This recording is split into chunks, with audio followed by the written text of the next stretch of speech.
South ఇండియాలోని అతి తక్కువ ధరలకి రత్నాలను అందించే ఏకైక సంస్థ 6JVR. ఇవాళ ఇంకొక సమస్య ఏంటంటే నాకు ప్రధానంగా మా అందరికీ ఉన్న సమస్య, రాయి డ్రామా ఆడారు, కోడికత్తి డ్రామా ఆడారు, సక్సెస్ అయింది, సీఎం పదవి వచ్చింది కోడికత్తితో. ఇవాళ రాయి డ్రామా ఆడారు, సక్సెస్ అవ్వలేదు.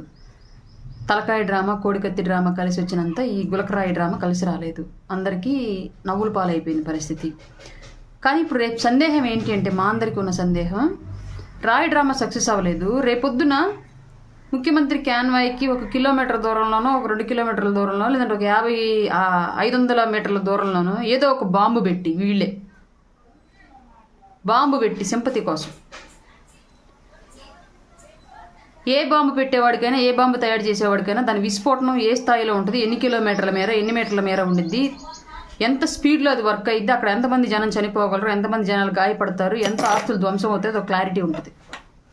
అట్లాంటి పరిస్థితుల్లో కేవలం కొంతమేర మాత్రమే విధ్వంసం సృష్టించేలా, కొన్ని ప్రాణాలు మాత్రమే తీసేలాగా ఏదో బాంబులు పెట్టిన ఈ పర్యటనలో, జగన్మోహన్ రెడ్డి యొక్క పర్యటనల్లో జగన్మోహన్ రెడ్డి అండ్ టీమే ఏదో ఒక చోట బాంబు పెట్టించేసి జనాల ప్రాణాలు తీసి, జగన్మోహన్ రెడ్డిని చంపడానికి ఆ బాంబు ప్రతిపక్షాలు పెట్టారు, కానీ అది త్రుటిలో తప్పిపోయింది అని చెప్పేసి సామాన్యుల ప్రాణాలు తీసి దాన్ని కూడా సింపతిగా క్రియేట్ చేసుకొని ప్రతిపక్షాల మీద నెట్టి అధికార దాహంతో అభాగ్యుల ప్రాణాలు తీయరు అని గ్యారంటీ ఏంటి? జగన్మోహన్ రెడ్డి సభలకు వచ్చే వాళ్ళకి ప్రాణ రక్షణ ఏంటి?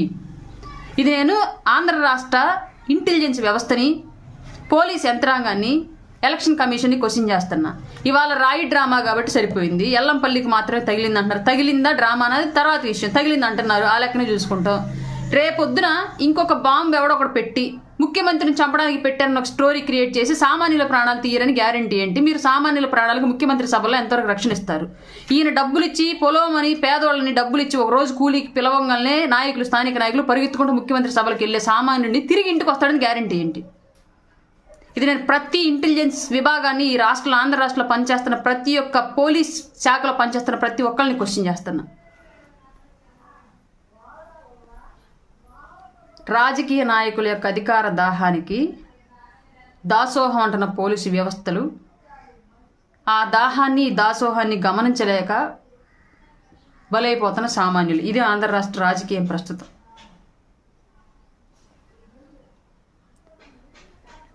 దయచేసి ముఖ్యమంత్రి గారికి నాదొక విన్నపం, ఎర్రని ఎండలో తారు రోడ్డు మీద మాస్క్ మాత్రమే అడిగిన నేరానికి ఒక దళితుని చొక్కా ఇప్పి పెడరెక్కలు కట్టి ఎర్రని ఎండలో పడుకోబెట్టి చొక్కాలేని ఇంటి మీద పోలీసుల సహకారంతో హింసించావు. అతను పడిన బాధ ముందు నీకు తగిలిన రాయి బాధ ఎంత? నిజంగా రాయి తగిలి ఉంటే ఓర్చుకోండి. నిజంగా మీకు రాయి వేసింది గనక, ప్రతిపక్షాలు సామాన్యుడు గనక, అది నీ 5 ఏళ్ల పాలన వైఫల్యం. ఆ రాయి వేయించుకుంది నువ్వే గనక అయితే ప్రజలు గుర్తించలేని వైఫల్యం. ఈసారి ప్రజలు వైఫల్యం చెందరు, ఖచ్చితంగా మీకు ఓటెయ్యరు అని నేను భావిస్తున్నాను. జగన్మోహన్ రెడ్డి గారు, సుమన్ టీవీలో మీ పర్సనల్ అండ్ బిజినెస్ ప్రమోషన్స్ కోసం కింది నెంబర్కి కాంటాక్ట్ చేయండి.